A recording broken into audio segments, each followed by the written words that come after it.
출애굽기 6장 8절부터 12절까지 제가 봉독을 해드리겠습니다. 하나님의 말씀 출애굽기 6장 8절부터 12절까지 제가 봉독을 해드리겠습니다.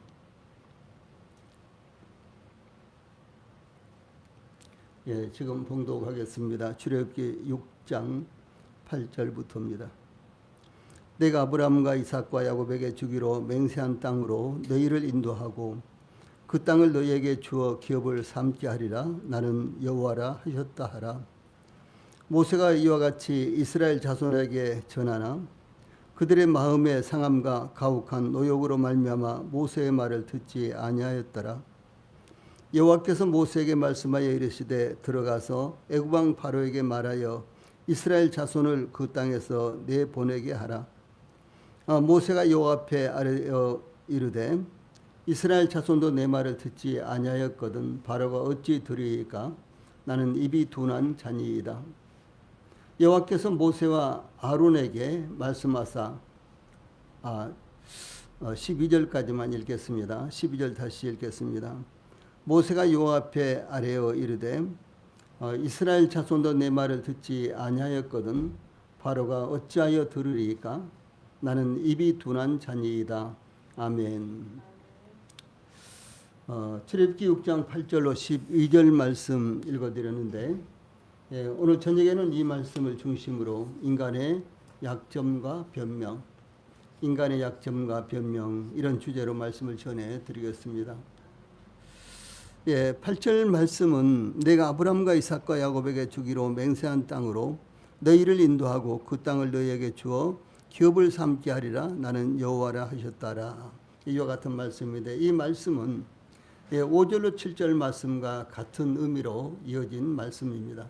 즉 6절에서는 나는 여호와라, 그리고 7절에서는 나는 너희의 하나님이 되리니, 또 7절에 나는 너희의 하나님 여호와인 줄 너희가 알지라. 이런 말씀이 계속되었는데 하나님은 이와 같은 하나님 자신의 정체성을 반복하여 강조하시므로 모세 곧 이스라엘 백성들이 하나님에 대한 분명한 인식과 믿음을 갖게 하시고자 하신 것입니다. 그것이 그들을 살리는 길이요 세우는 일이기 때문입니다. 하나님께서 5절 말씀 이제 애굽 사람이 종으로 삼은 이스라엘 자손의 신음소리를 내가 듣고 나의 언약을 기억하노라. 즉 나의 언약을 기억하노라 라고 말씀하셨습니다. 그 언약은 아브라함에게 하셨던 언약이며 이삭과 야곱에게 반복하심으로 견고하게 되었던 언약이었습니다. 하나님의 언약에는 내가 하리라, 영어로 I will, 내가 하리라는 약속이 반복해서 일어납니다. 하나님이 약속하시고 하나님께서 그것을 이루시고 지키겠다라고 말씀하신 것입니다.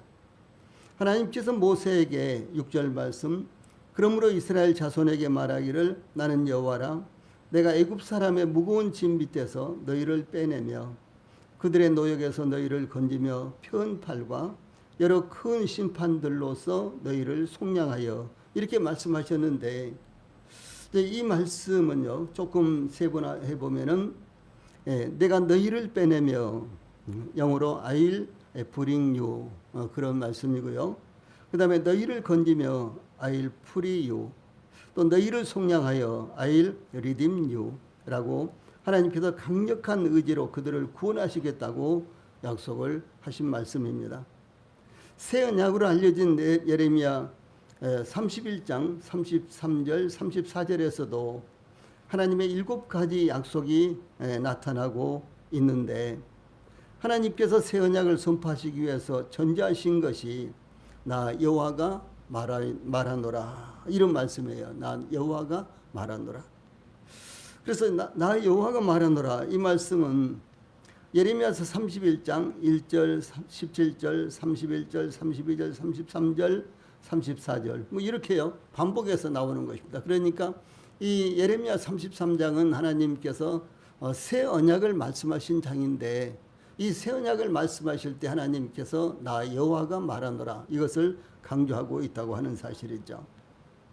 그래서 하나님께서 선포하신 언약은 예레미야 1장 이 33절로 34절에서 첫 번째로 곧 내가 나의 법을 그들의 속에 두며, 두 번째로 그들의 마음에 기록하여, 세 번째로 나는 그들의 하나님이 되고, 네 번째로 그들은 내 백성이 될 것이라. 다섯 번째로 그들이 다시는 각기 이웃과 형제를 가리켜 이르기를 너는 여호와를 알라 하지 아니하리니 이는 작은 자로부터 큰 자까지 다 나를 알기 때문이라.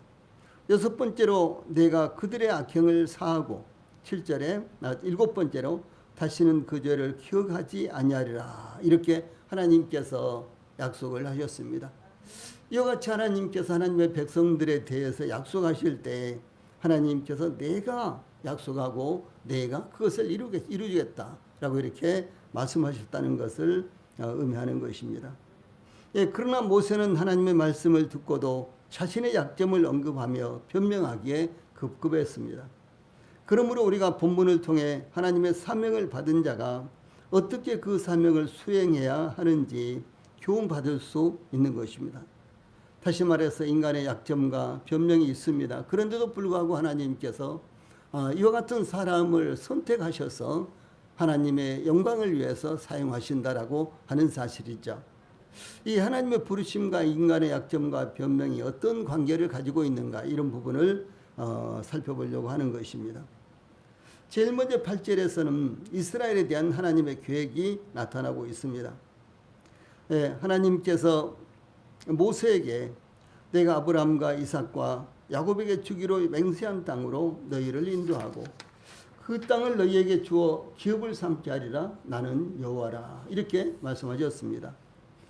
하나님께서 이스라엘이 종되었던 애굽에서 구원하시는 것은 이스라엘의 조상들인 아브라함과 이삭과 야곱에게 약속하신 말씀을 따라 실행하실 계획이었습니다. 그러므로 하나님께서 8절에 내가 아브라함과 이삭과 야곱에게 주기로 맹세한 땅으로 너희를 인도하고 그 땅을 너희에게 주어 기업을 삼게 하리라. 이렇게 말씀을 하신 것입니다. 이와 같이 출애굽과 가나안 땅을 이스라엘의 기업으로 주시는 것은 하나님께서 이스라엘의 조상들에게 약속하신 대로 이루어지는 것입니다.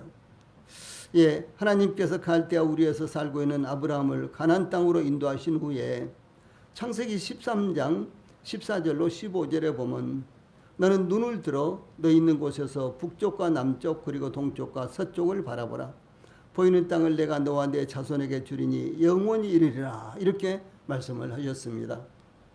이삭이 그란에 머물고 있을 때 하나님께서 이삭에게 나타나서 창세기 26장 2절로 4절에 보면은 애굽으로 내려가지 말고 내가 내게 지시하는 땅에 거주하라. 이 땅에 거류하면 내가 너와 함께 있어 내게 복을 주고 내가 이 모든 땅을 너와 내 자손에게 주리라. 내가 내 아버지 아브라함에게 맹세한 것을 이루어 내 자손을 하늘의 별과 같이 번성하게 하며 이 모든 땅을 내 자손에게 주리니 내 자손으로 말미암아 천한 만민이 복을 받으리라. 이렇게 약속하시고 말씀하신 것입니다. 또 이 야곱이 에서를 피해 하란을 향해 가던 중에 이 베델에서 이제 해가 져서 잠을 자게 됐는데 창세기 28장 13절에 보면 나는 여호와니 너의 조부 아브라함의 하나님이요 이삭의 하나님이라. 내가 누워있는 땅을 내가 너와 내 자손에게 주리니 라고 이렇게 말씀을 하셨습니다. 또한 야곱이 하란에서 가나안 땅으로 돌아오던 중 또다시 베델에서 창세기 35장 12절에 내가 아브라함과 이삭에게 준 땅을 내게 주고 내가 내 후손에게도 그 땅을 주리라. 이렇게 말씀하셨습니다.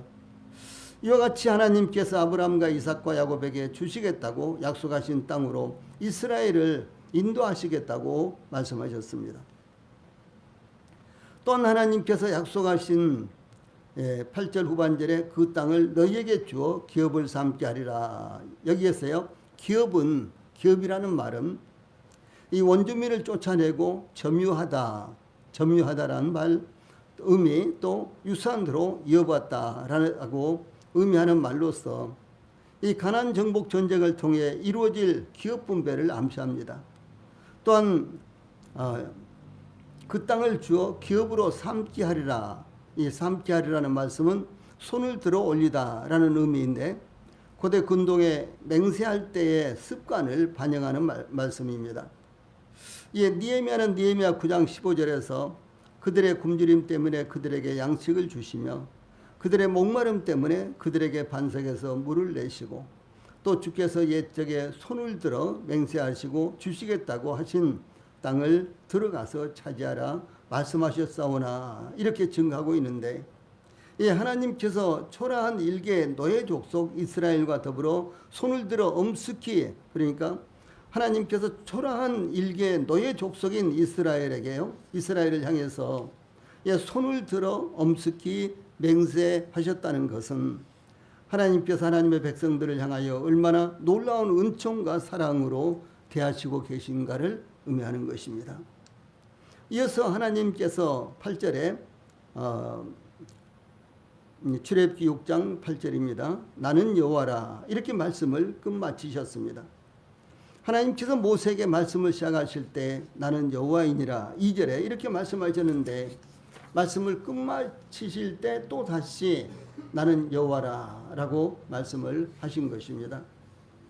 이것을 가리켜서 인클루지오라고 이런 말을 사용하는데, 무슨 말인 거는 글이나 시의 처음과 마지막에 동일한 단어, 문장 혹은 주제를 반복하여 내용을 감싸는 수미상관, 그러니까 봉투구조 문합 기법을 사용했습니다. 이제 그런 말인데, 이런 기법을 사용하신 것은 말씀하신 대상이나 독자에게 그 내용을 강조하기 위한 것입니다. 그러니까 아주 중요한 말을 하는데 처음에 아주 중요한 말을 하고요. 그 다음에 그 다음부터는 본론에 관해서 그것을 설명하는 말을 하고 끝에 가서 다시 중요한 말을 반복함으로 말미암아 그 중요한 말을 이제 강조하기 위한 이와 같은 방법으로 사용하는 어법이라는 것이죠. 이게 나는 여호와라는 하나님께서 이와 같은 말을 처음과 끝에 하고 있는데, 하나님께서 틀림없이 약속하신 대로 이루시겠다고 선언하신 것을 강조하기 위한 것입니다. 다시 말해서 내가 이렇게 약속하는데 내가 누군 줄 아느냐? 나는 여호와다 이렇게 말씀하신 것입니다. 그래서 내가 약속하신 것을 내가 틀림없이 이루겠다. 나는 여호와지 않느냐? 이렇게 지금 말씀을 하고 계신다는 것이죠.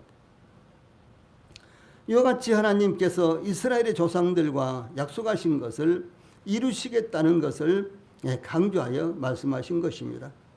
그러므로 이스라엘뿐만 아니라 하나님의 백성들, 특히 구원받은 성도들을 향해 하나님께서 그 약속하신 것을 이루시겠다고 강조하신 것을 우리가 기억해야 될 것입니다. 두 번째로는 9절 말씀으로서요, 고난 속에서 우리가 어떤 자세를 가져야 되는가. 다시 말해서 우리는 하나님의 약속을 받은 자들이죠. 그런데 하나님의 약속을 받은 저희들이 고난 속에서 어떤 자세를 가져야 되는가, 이런 의미의 말씀이 여기 나타나고 있습니다. 하나님께서 이스라엘의 조상들에게 약속하신 것을 이루시겠다고 강조하여 말씀하셨으나 이와 같은 말씀을 전해 들은 이스라엘의 반응은 우회적인 것으로 나타나고 있습니다.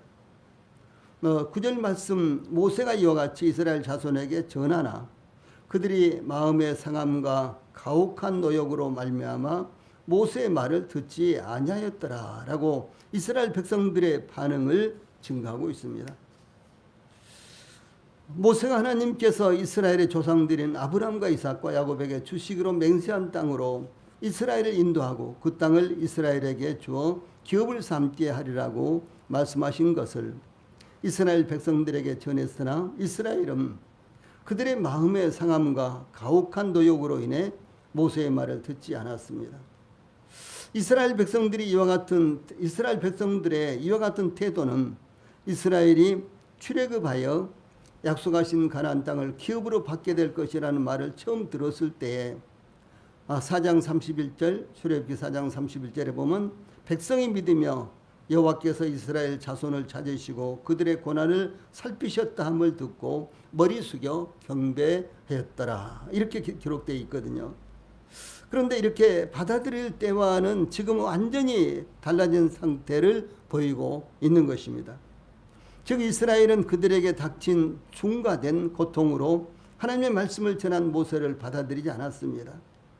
이것은 조금만 고통이 더해져도 하나님과 지도자를 원망하는 이스라엘의 노예의 습성이며, 또한 모세를 거부한 것에 그친 것이 아니라 모세를 애굽왕 바로와 이스라엘에게 보내신 하나님의 권위까지도 부정한 것을 의미하는 것입니다. 이것은 예수님의 씨 뿌리는 비유에서 마치 돌밭에 뿌려진 씨앗과 같은데, 예수님께서 마태복음 13장 20절 21절에 보면 돌밭에 뿌려졌다는 것은 말씀을 듣고 즉시 기쁨으로 받되 그 속에 뿌리가 없어 잠시 견디다가 말씀으로 말미암아 환난이나 박해가 일어날 때에는 곧 넘어지는 자요 라고 말씀하신 것과 같은 현상이었습니다. 복음을 들을 때 좋아하지만 곧바로 이어지는 이 가족들의 반대, 세상의 차가운 눈초리, 직장이나 친구들 사이에 어색함과 나태함이 겹쳐오면 슬그머니 복음을 멀리하거나 외면하는 그런 현상입니다.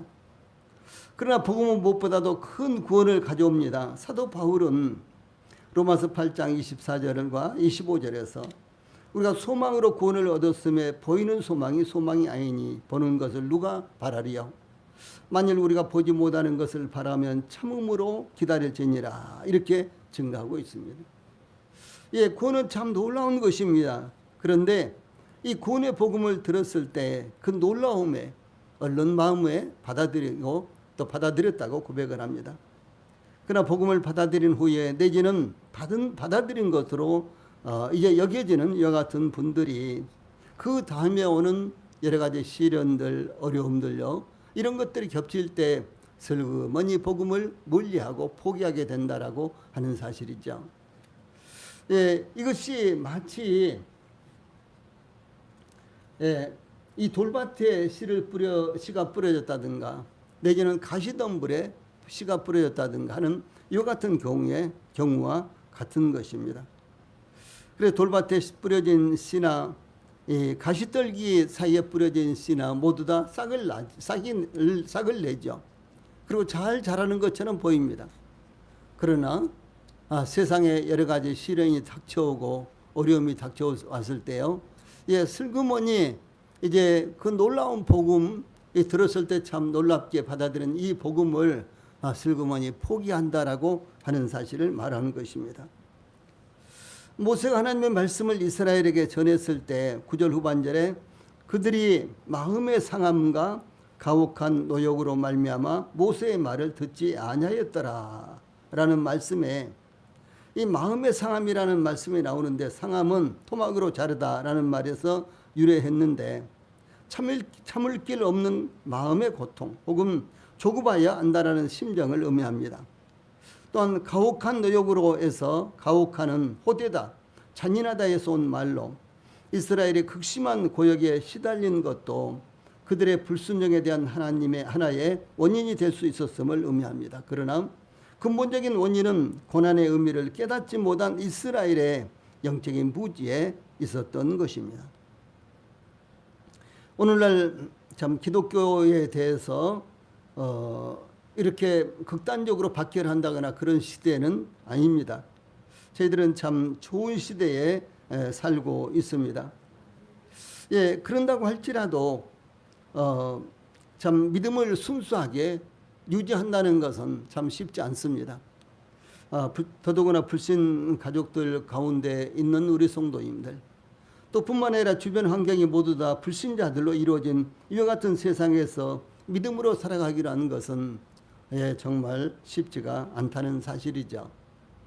예, 그러므로 이 복음을 이제 깨달았을 때, 그리고 복음을 받아들였을 때 예부의 이와 같은 환경으로 말미암아 이제 이 기쁨이 사라지고 또 여러 가지 또 근심이 이렇게 다가왔을 때 슬그머니 복음에 대해서 포기하고자 하는 이와 같은 마음, 슬그머니 복음을 이 자신의 구원받은 정체를 감추고 싶어하는 이와 같은 모습도 나타나기도 한다는 사실이죠. 그러나 이 복음이 얼마나 놀라운 것입니까? 복음이 얼마나 값진 것입니까? 또 저희들이 구원받았다고 하는 것, 저희들의 마음의 귀가 열려서 복음을 받아들였다고 하는 것은 참으로 놀라운 것입니다. 결국 이스라엘은 9절 후반절에 모세의 말을 듣지 아니하였더라라고 결론을 내리고 있습니다. 이스라엘이 모세의 말을 듣지 않은 것은 그들의 마음의 상함과 가혹한 노동으로 말미암았다는 것입니다. 이스라엘은 출애굽에 대해 찬성하였지만 그에 따른 고난이 닥쳐왔을 때 그것을 거부하는 이기적인 모습이 드러나고 있습니다. 이것은 소망 없는 백성들의 모습을 그대로 나타낸 것입니다. 또 다른 측면에서 이것은 곧 구원받지 못한 사람들의 모습이라고도 할 수가 있는 것입니다. 출애굽기 초반에서 이스라엘을 통해서 구원받지 못한 죄인의 모습을 그대로 나타내고 있습니다. 첫째, 얽매임 속에서 신음하는 모습.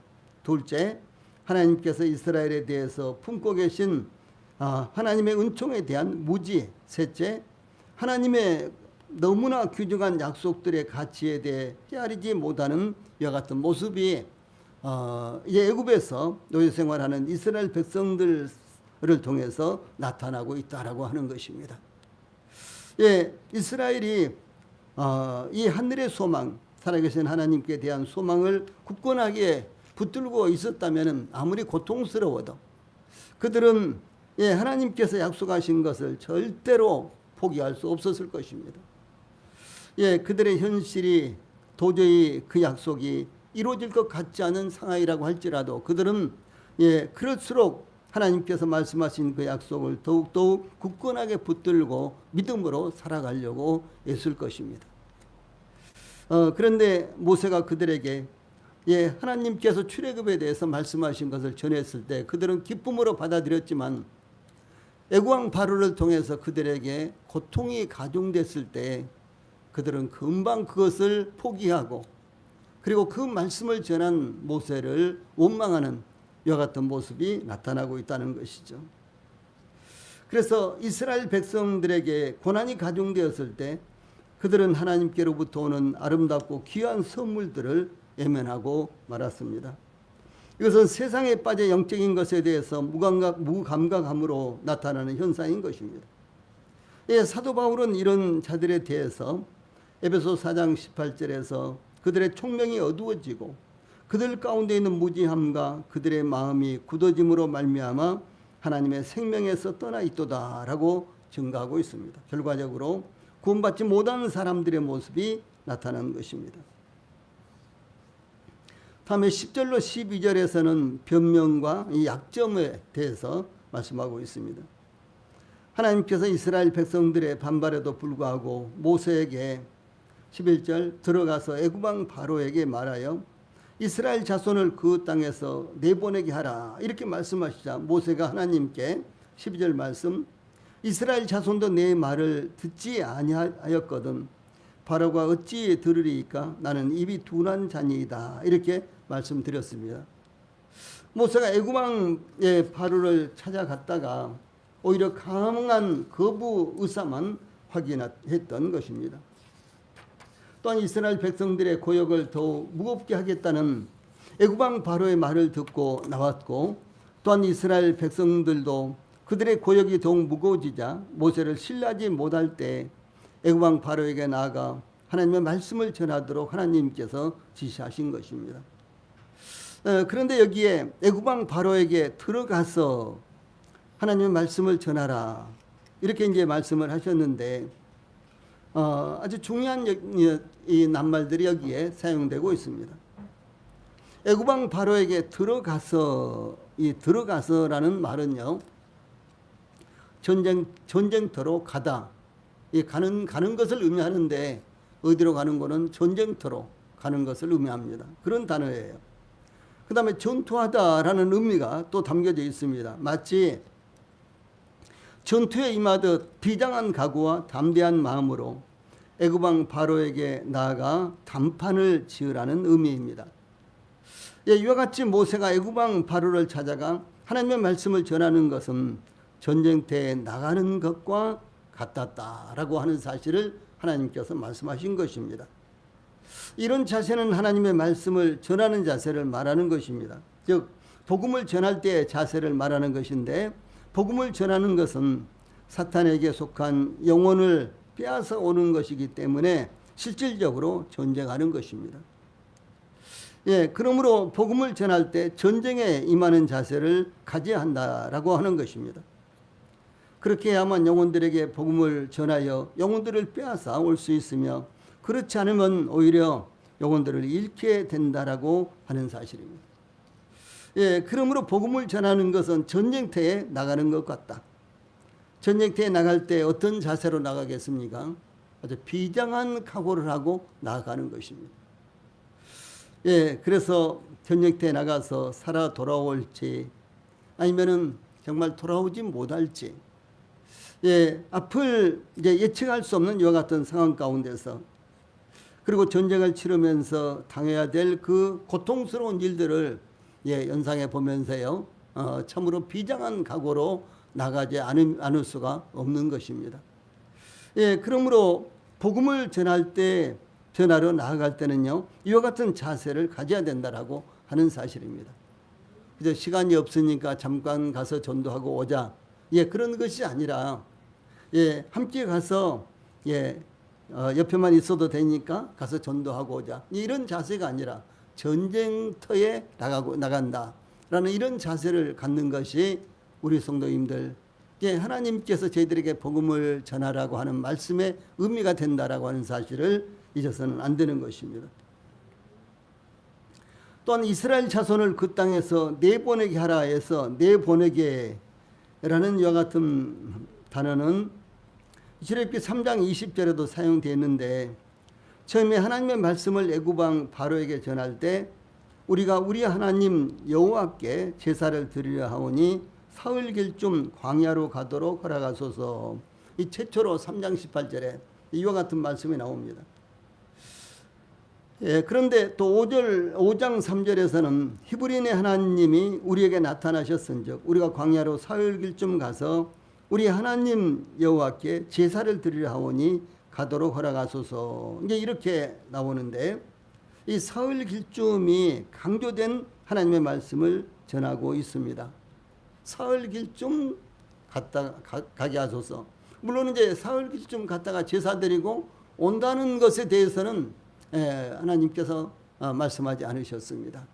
그래서 중요한 것은 사흘길쯤 가서 하나님께 제사를 드리고, 이제 이것이 핵심적인 것인데, 그런데 여기 사흘길쯤이 이와 같이 강조된 하나님의 말씀을 전해야 하는데, 이 본문에서는 사흘길쯤이 포함되지 않는 하나님의 말씀을 전하도록 지시하고 있는 것입니다. 이것은 모세가 처음에 애굽왕 바로에게 전했던 이스라엘의 출애굽보다 더욱 진전된 요청이었습니다. 이것은 이스라엘 민족의 완전한 출애굽을 선포한 요청이었으며, 이스라엘의 출애굽의 시기가 가까이 이르렀다는 것을 의미하고 있는 것입니다. 이와 같이 더 진전된 이스라엘의 출애굽에 대한 말씀을 전할 것을 지시받은 모세는 하나님 앞으로 나아가서 12절에 이스라엘 자손도 내 말을 듣지 아니하였거든 바로가 어찌 들으리까 나는 입이 둔한 자니이다, 이렇게 대답을 합니다. 예, 모세의 이와 같은 대답, 예, 모세의 이와 같은 대답은요, 아주 이 합리적이라고 이렇게 생각합니다. 아니, 이스라엘 백성도 내 말을 듣지 않는데 애굽왕 모세가 어떻게 내 말을 듣겠습니까? 라고 말하는 것은 합리적이지 않겠습니까? 예, 저희들에게도 이 합리적인 변명이 참 많이 있습니다. 우리가 복음을 전하러 나간다고 누가 교회를 오느냐? 우리가 복음을 전하려고 나가지만 들을 사람이 어디 있느냐? 예, 등등 이와 같은 것은요, 참 합리적인, 예, 이와 같은 대답이라고 말할 수 있습니다. 예, 모세는 이스라엘 백성의 출애굽이기 때문에 어떤 어려움이 닥치더라도 이스라엘 백성들만은 자신의 말을 듣고 따를 줄로 생각했을 것입니다. 그러나 이스라엘 백성들이 모세의 말을 듣지 않자 더욱 실망하고 있었다는 것을 의미합니다. 그러므로 모세는 이스라엘 자손도 내 말을 듣지 아니하였거든 바로가 어찌 들으리까? 라고 대답했던 것입니다. 모세의 대답은 이스라엘 백성들이 사흘길쯤 광야로 나가서 하나님께 제사하겠다는 말도 듣지 않았는데 더욱 진전된 출애굽을 받아들이겠냐는 이와 같은 반문이었던 것입니다. 모세의 이와 같은 논리는 대단히 합리적인 대답처럼 보입니다. 이스라엘 백성들은 어려움을 겪더라도 당연히 동조하고 함께 해야 할 위치에 있었지만 반발하고 거부하였는데 애국왕 바로가 이스라엘의 출애굽을 어찌 허락하겠느냐는 것이었습니다. 그러므로 모세는 하나님께 나는 입이 둔한 자니이다 라고 자신이 설득할 수 없다고 말씀을 드린 것입니다. 그러나 모세가 실제로 입이 둔한 자요 말할 줄을 알지 못한다고 할지라도 하나님 앞에서 그것은 문제될 것이 아무것도 없었습니다. 하나님은 입을 만드신 분으로 하나님께서 원하신다면 하나님께서 필요로 하신 대로 만들 수도 변하게 하실 수도 있으시기 때문입니다. 그러므로 하나님은 출애굽기 4장 11절로 12절에서 누가 사람의 입을 지었느냐 누가 말 못하는 자나 못 듣는 자나 눈 밝은 자나 맹인이 되게 하였느냐 나 여호와가 아니냐 이제 가라 내가 내 입과 함께 있어서 할 말을 가르치라 이렇게 이미 하나님께서 모세에게 말씀을 하신 것입니다. 그러므로 모세가 말을 잘하지 못한 자라거나 입이 둔한 자라고 하는 것은 하나님 앞에서 변명에 불과한 것입니다. 또한 예수님의 제자들이 날 때부터 맹인된 사람을 보고 예수님께 요한복음 9장 2절에 라삐어 이 사람이 맹인으로 난 것이 누구의 죄로 인함이니까 자기니까 그의 부모니까 이렇게 물은 적이 있었죠. 그때 예수님께서 이 사람이나 그 부모의 죄로 인한 것이 아니라 그에게서 하나님이 하시는 일을 나타내고자 하심이라 이렇게 대답하셨습니다. 혹 저희들에게도 약점이 있습니까? 약점이 있다면 그것은 하나님의 영광을 위한 도구라는 것을 우리 성도들이 잊어서는 안 되는 것입니다. 다시 말해서 저희들에게 혹시 변명거리가 있습니까? 아마 변명거리가 있을 거예요. 여러 가지 있을 수 있습니다. 네, 자신의 어떤 이와 같은 약점을 들어서 변명을 하기도 하고 내지는 또 여러 가지 환경을 들어서 변명을 하기도 하는 것입니다. 그런데 그런다고 할지라도 그것은 오히려 하나님의 영광의 도구가 된다는 사실을 우리 성도들이 기억해야 되는 것입니다. 이 모세가 하나님께 12절 후반절에 나는 입이 둔한 자니이다 이렇게 말씀드렸는데 입이 둔한 이 말씀은요 문자적으로 할례받지 못한 입술이라는 말입니다. 전혀 다르죠. 그런데 번역을 입이 둔한 이렇게 번역을 했어요. 그런데 원래는 할례받지 못한 입술이라는 말인데 번역을 입이 둔한 이렇게 번역을 했다는 것이죠. 이것은 입이 해야 할 구실을 제대로 하지 못하는 무능한 입이라는 의미로서 허다한 실수를 저지를 수밖에 없는 미천한 입술 혹은 맡은 바 사명을 감당하지 못하는 무능한 입술을 의미합니다. 그러므로 부정한 입술이다 라고 하는 그런 의미입니다. 이미 모세는 출애굽기 4장 10절에서 오 주여 나는 본래 말을 잘하지 못하는 자니이다. 주께서 주의 종에게 명령하신 후에도 역시 그러하니 나는 입이 뻣뻣하고 혀가 둔한 자니이다. 이렇게 말씀드린 바 있습니다. 이와 비슷한 표현으로서 예레미야 6장 10절에서는 할례받지 못한 귀, 또 레위기서 26장 41절, 예레미야 9장 26절에서는 할례받지 못한 마음 등의 치욕적이고 모욕적인 말이 있으며 또한 이스라엘 백성들이 이방인을 향하여 할례받지 못한 백성 사무엘상 14장 6절에 이런 말씀이 나오는데 이것은 비아냥거리는 이와 같은 말이 되는 것입니다. 그래서 이스라엘 백성들이 이방인들을 향해서 할례받지 못한 백성이라고 이렇게 언급하기도 했습니다. 모세의 이와 같은 고백은 겸양의 차원을 넘어 동족 이스라엘도 설복시키지 못한 자신이 어찌 바로를 설득할 수 있겠느냐는 의미의 깊은 탄식이자 좌절감의 표현이었습니다. 즉 모세는 자신이 얼마나 무력하고 하잘것없는 존재인가를 처절하게 통감하였을 것입니다. 그런데 참 중요한 것이 있는데 그것은 바로를 설득해서 바로가 이스라엘 백성들을 출애굽시키는 것이 아니라는 사실이죠. 예, 하나님은 바로를 설득시켜서 이스라엘 백성들을 해방시켜라, 출애굽시켜라라고 하시지 않습니다. 하나님은 무려 10가지의 재앙을 애굽에 쏟아부음으로 말미암아 결국은 이제 장자가 죽는 이와 같은 재앙을 내리셨죠. 그래서 위로는 애굽 왕 바로의 장자와 아래로는 종이나 노예들의 장자까지도 다 죽음을 당하고 심지어 모든 가축들의 처음 난 것도 모두 다 죽음을 당함으로 말미암아 이제 애굽 사람들이 그리고 애굽 왕 바로가 더 이상 이스라엘 백성들을 해방시키지 않고는 견딜 수 없도록 이렇게 하나님께서 역사하신 것입니다. 그로 말미암아 애굽 왕 바로가 이스라엘 백성들을 쫓아내듯이 내보냈죠.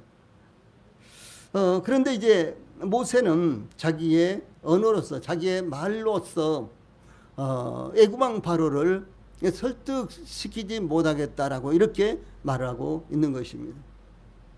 예, 복음도 마찬가지로 저희들이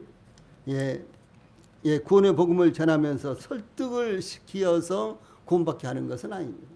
예, 하나님께서 그들의 마음을 열어주셔야 되고 하나님께서 그들이 믿을 수 있도록 역사하셔야지만 구원의 역사가 일어나는 것입니다.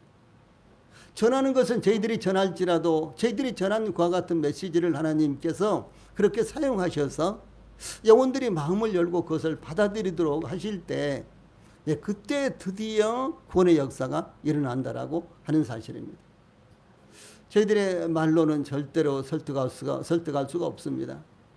그러므로 사도 바울도 동일하게 말의 지혜로 아니함은 복음을 전할 때 사도 바울은 말의 지혜로 아니함은 이런 말씀을 사용했어요.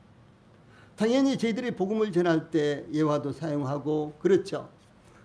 그래서 딱 그때 맞는 성경 말씀도 기억하고 있다가 혹은 암송을 하고 있다가 이제 사용하는 것이 합당한 것입니다. 전혀 앞뒤가 맞지 않는 말씀을 연결하면 그건 복음을 전할 수가 없는 것이죠. 그래서 저희들이 복음을 전하기 위해서는요, 죄에 대해서 혹은 또 그 이전에 우리 인생에 대해서 또 죄에 대해서 하나님에 대해서 또 저희들의 이와 같은 무능함에 대해서 등등 또 구원의 확신에 대해서 필요한 성경 구절들을 암송하고 있다가 내지는 기억하고 있다가 그것을 적절하게 이렇게 그때 전함으로 말미암아 이제 상대방이 받아들일 수 있도록 이렇게 해야 되는 것입니다. 그러나 저희들이 말을 잘한다 그래서 혹은 또 아주 지혜롭게 이 말 재주가 있다고 해서요 구원의 역사가 일어나는 것은 절대로 아니다라고 하는 것이 사도 바울의 글에서도 이렇게 나타나고 있고 여기 모세가 지금 하나님 앞에 말씀하고 있는 것 가운데서도 그런 의미가 담겨져 있다는 것이죠. 그래서 모세가 나는 말을 잘 할 줄 모릅니다. 나는 본래 입이 둔한 자입니다. 그것이 아니라는 것이죠. 그래서 모세가 자기의 말 재주로 바로를 설득을 해서 이스라엘 백성들이 출애굽할 수 있는 것이 아니라 하나님의 역사로 이스라엘 백성들의 출애굽이 가능하다라고 하는 사실을 모세는 지금 간과하고 있었다라고 하는 사실이죠. 결국 하나님께서는 약한 자들을 사용하셔서 강한 자들을 부끄럽게 하시는 것입니다. 이 출애굽 사건도 하나님께서 지극히 약한 자를 들어서 강한 자를 부끄럽게 하시는 하나님의 위대한 사역이 이렇게 나타나고 있습니다. 고린도전서 1장 27절로 29절에는 이 복음을 전할 때 하나님께서 이와 같은 이제 역사를 이루신다는 것이 증거되고 있습니다.